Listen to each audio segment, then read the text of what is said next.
A ver, piensa un momento en la luz. Es que la damos tan por sentada. Es esa claridad de la mañana, ¿no? Que te entra por la ventana, los colores de un atardecer o ese espectáculo increíble de un arco iris después de llover. Simplemente está ahí, nos deja ver el mundo. Pero, ¿qué es? ¿Qué es exactamente? Hoy vamos a hacer un análisis a fondo de un documento que es fascinante, que se mete de lleno en la naturaleza de la luz y del color. La misión, digamos, es desentrañar qué es esto que nos rodea, cómo hemos llegado a entenderlo y, sobre todo, cómo esa ciencia explica uno de los fenómenos más bonitos que existen. Iba a ser un viaje de los buenos, ¿eh? Porque vamos a empezar con las primeras ideas, las de los gigantes de la física. Luego daremos un salto a las locuras de la mecánica cuántica. Y para rematar, aplicaremos todo eso para entender paso a paso cómo se forma un arco iris. Vamos, que conectaremos la teoría más abstracta con algo que todo el mundo ha visto alguna vez. Me apunto totalmente. Pues empecemos por lo más básico entonces. ¿Qué demonios es la luz? Si vamos a la definición del libro, dice que es el agente físico que hace visibles los objetos, o una pequeña franja del espectro electromagnético. Pero la primera idea histórica era mucho más de andar por casa, ¿no? Totalmente. La primera gran teoría, la corpuscular, era muy intuitiva. Imagina que el Sol o una vela son como si dispararan balas diminutas, los corpúsculos. Estas balitas viajaban en línea recta y al chocar contra nuestro ojo, pues nos hacían ver. Tenía su lógica, la verdad. Era simple y funcionaba para explicar muchas cosas, sí. Pero entonces llegó alguien a aguar la fiesta. Efectivamente. A mediados del siglo XVII, un científico holandés, Christian Huygens, dijo: un momento. ¿Y si la luz no son partículas sino una onda, como las de un estanque? Demostró que podía explicar las leyes de la óptica igual de bien o incluso mejor. El problema es que la idea de los corpúsculos, que la defendía gente como Newton, pues tenía demasiado peso, ¿sabes? Y la teoría de Huygens se quedó en un cajón. O sea que tuvo la idea correcta, pero llegó demasiado pronto. ¿Cuándo empezó a cambiar eso? Pues tuvimos que esperar casi 200 años, hasta el siglo XIX. Ahí empezaron a aparecer pruebas que eran imposibles de explicar con partículas. Thomas Young y Augustin Fresnel hicieron experimentos de interferencias. Piensa en dos ondas en el agua que chocan. En algunos puntos se suman. Y crean una ola más grande. Eso es. Y en otros se anulan. Pues eso mismo pasaba con la luz.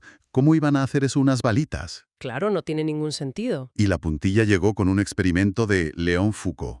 Midió la velocidad de la luz en el agua y descubrió que iba más lenta que en el aire. La teoría de las ondas lo predecía perfectamente, pero la de los corpúsculos decía justo lo contrario, que debía ir más rápido. Ahí la teoría corpuscular empezó a hacer aguas. Por todas partes. Por todas partes, ¿sí? Y el golpe de gracia definitivo se lo dio James Clerk Maxwell, ¿verdad? Exacto. Maxwell, que fue el que unificó la electricidad y el magnetismo con sus famosas ecuaciones. Y al jugar con ellas, se dio cuenta de que predecían unas ondas electromagnéticas que viajaban sorpresa, ¿A la velocidad de la luz? a la velocidad de la luz. La conclusión era inevitable. La luz tenía que ser una de esas ondas. Unos años después, Hertz lo demostró en su laboratorio. Y, debate cerrada, la luz es una onda. O eso parecía. Porque aquí es donde la historia se pone de verdad interesante. Justo cuando la comunidad científica respira tranquila pensando, vale, ya lo tenemos, aparece un fenómeno que lo manda todo al traste. El efecto fotoeléctrico. Y la teoría de ondas no tenía por dónde cogerlo. Para nada. A ver, te lo explico de forma sencilla. Imagina una placa de metal. El efecto fotoeléctrico es lo que pasa cuando apuntas una luz a esa placa y ¡pum!, salen electrones disparados. Vale, Como si la luz los estuviera desalojando a patadas, por así decirlo. entiendo, sí. ¿Y cuál era el problema? El problema es que, según la teoría ondulatoria, la energía de la luz depende de su intensidad, de su brillo. Claro, a más brillo, más energía. Exacto. Así que si querías arrancar más electrones o arrancarlos con más fuerza, pues tenías que poner una luz más brillante. Pero los experimentos decían otra cosa.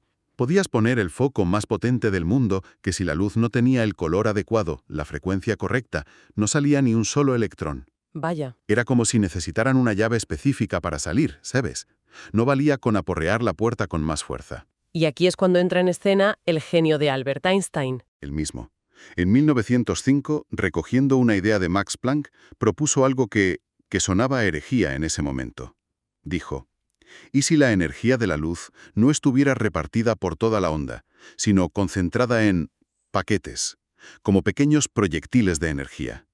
A estos paquetes los llamó cuantos, y más tarde se conocerían como fotones. Y la clave es que la energía de cada fotón dependía de su frecuencia, de su color. Ahí está la llave. Necesitabas un fotón con la energía justa, o sea, la frecuencia justa, para poder arrancar un electrón.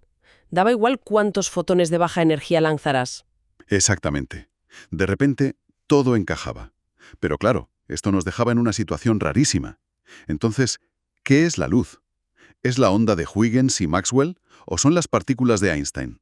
Y la respuesta es... Las dos cosas a la vez, ¿no? La famosa dualidad onda-corpúsculo. Esto a mí me sigue volando la cabeza. Es que es para que te vuele la cabeza. La luz tiene una doble personalidad, de verdad. Cuando viaja por el espacio, se comporta como una onda, se expande y crea interferencias. Pero cuando tiene que interactuar con la materia, cuando choca con algo, saca su cara de partícula, de fotón, y entrega su energía de golpe. Es las dos cosas. Es onda y es partícula. Depende del experimento que hagas para mirarla. Dejando a un lado su crisis de identidad, hablemos de sus propiedades. La más famosa es su velocidad. En el vacío es una constante universal, c, 299.792.458 metros por segundo. Es una barbaridad. Una barbaridad, sí. Pero aquí el texto apunta un par de detalles que son alucinantes. El primero es que algunos experimentos recientes sugieren que este valor podría no haber sido siempre el mismo a lo largo de la historia del universo. ¿Cómo? Sí. Es una idea que da vértigo. Y la segunda, que en un laboratorio de Princeton consiguieron que un pulso de láser viajara 310 veces más rápido que la luz en el vacío. Para. ¿Cómo que más rápido que la luz? Tenía entendido que eso era el límite de velocidad universal, que nada podía superarlo. ¿No se está rompiendo la regla de Einstein? Esa es la reacción que todo el mundo tiene, y es lógico. Pero la clave está en los detalles, ¿eh? No se está transmitiendo información más rápido que la luz, por lo que la relatividad no se viola. Es uno de esos trucos de la física cuántica que parecen magia. Tiene que ver con cómo se define la velocidad de un pulso de luz en un medio tan exótico como ese, pero demuestra lo increíblemente extraño que puede ser el comportamiento de la luz. Vale, me quedo más tranquila. ¿Y si la luz a veces es una partícula? ¿Qué es un fotón, exactamente? El fotón es la partícula elemental de la luz, el ladrillo básico, por así decirlo, de la interacción electromagnética. Es ese paquete de energía del que hablaba Einstein. Y se producen cada vez que hay una fluctuación en un campo electromagnético. Cuando un electrón cambia de órbita en un átomo, en una reacción nuclear, cuando una partícula choca con su antipartícula. Y claro, para no volverse locos con tanta complejidad, la física ha sido lista y ha dividido el estudio de la luz en varias cajas de herramientas, cada una con su propio modelo. Para cosas sencillas como diseñar unas gafas o un telescopio, usas la óptica geométrica, que imagina la luz como simples rayos rectos. La de toda la vida, la que estudiábamos en el colegio. Esa misma. Si quieres explicar fenómenos como la difracción, ya necesitas la óptica ondulatoria, que la trata como una onda. Si te metes con cosas como la polarización, necesitas la óptica electromagnética, el modelo completo de Maxwell. Y si ya quieres entender la interacción de la luz con los átomos, como el efecto fotoeléctrico, no te queda otra que ir a la óptica cuántica. Ahí la dualidad onda-partícula es la reina. Y todo esto nos lleva al espectro electromagnético. La luz que vemos, la luz visible, es solo una parte minúscula de todo, ¿verdad? Es como ver una sola tecla en un piano gigantesco. Es la analogía perfecta. La luz visible, con todos sus colores, es una franja diminuta. Por un lado tienes ondas con muchísima más energía como los rayos X o los terroríficos rayos gamma.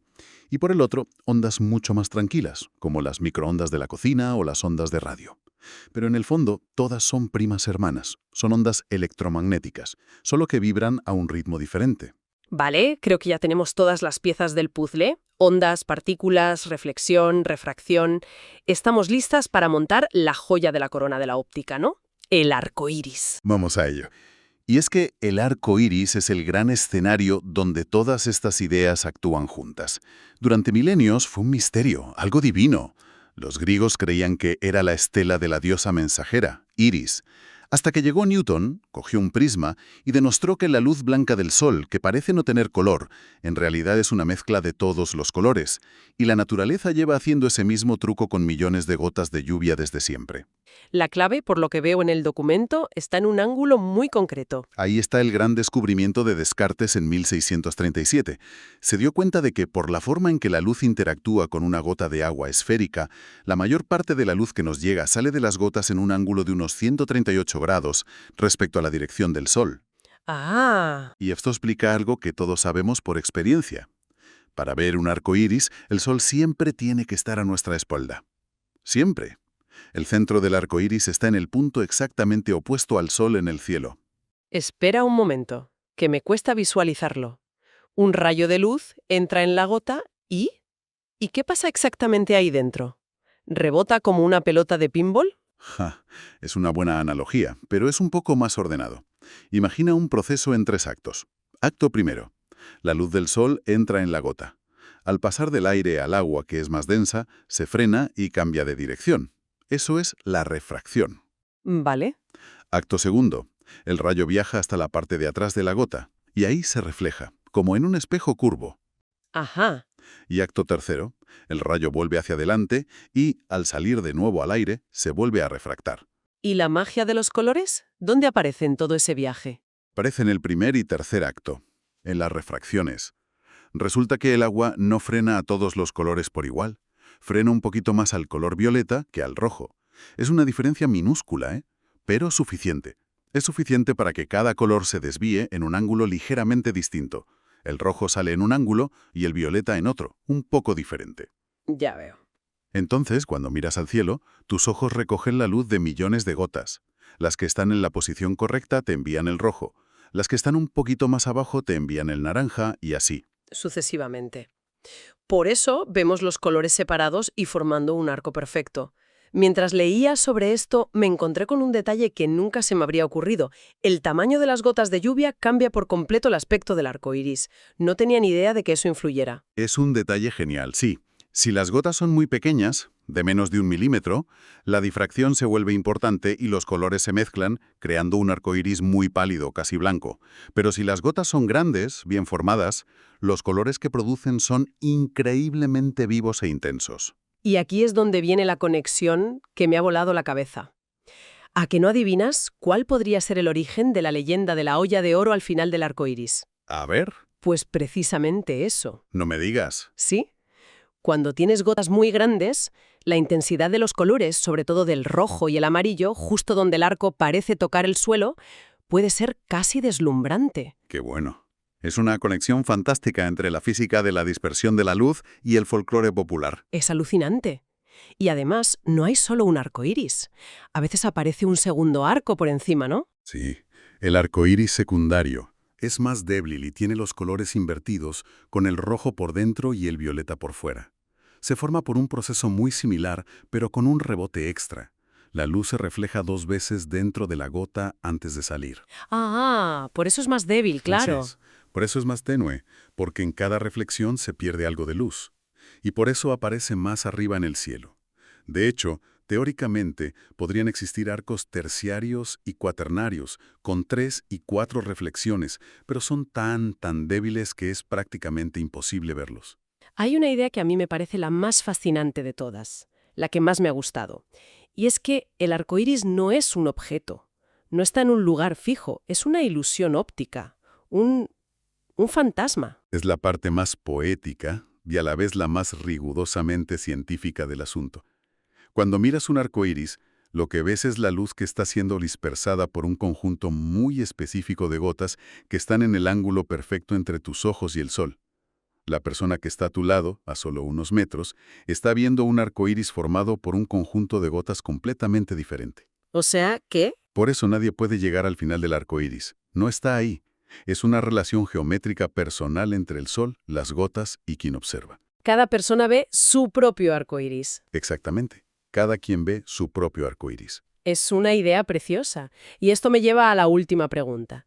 Si no fuera por el suelo que nos estorba, ¿veríamos un círculo completo? Es posible. Desde la superficie es casi imposible. El horizonte siempre nos corta la mitad inferior. Pero sí, el arco iris es un círculo completo. En lugares muy altos, como desde la cima de una montaña o un rascacielos, a veces se pueden ver arcos mucho más grandes, que superan los 180 grados. ¿Y quiénes son los afortunados que lo ven entero? Los pilotos de avión. Ellos tienen la vista privilegiada. Hay muchísimos informes de pilotos que, volando por encima de las nubes, con el sol a su espalda, han visto el círculo perfecto y completo. ¡Qué pasada! Una circunferencia de colores flotando sobre el mar de nubes. Increíble. Ahora cada vez que huele, voy a estar pegada a la ventanilla como una niña a ver si me toca la lotería óptica. La mayoría nos quedamos con las ganas, viendo solo la mitad del espectáculo. Haciendo un resumen, ha sido un viaje alucinante. Hemos empezado con la luz como una simple partícula, luego la hemos visto como una onda y al final hemos tenido que aceptar que es una entidad extrañísima con una doble personalidad.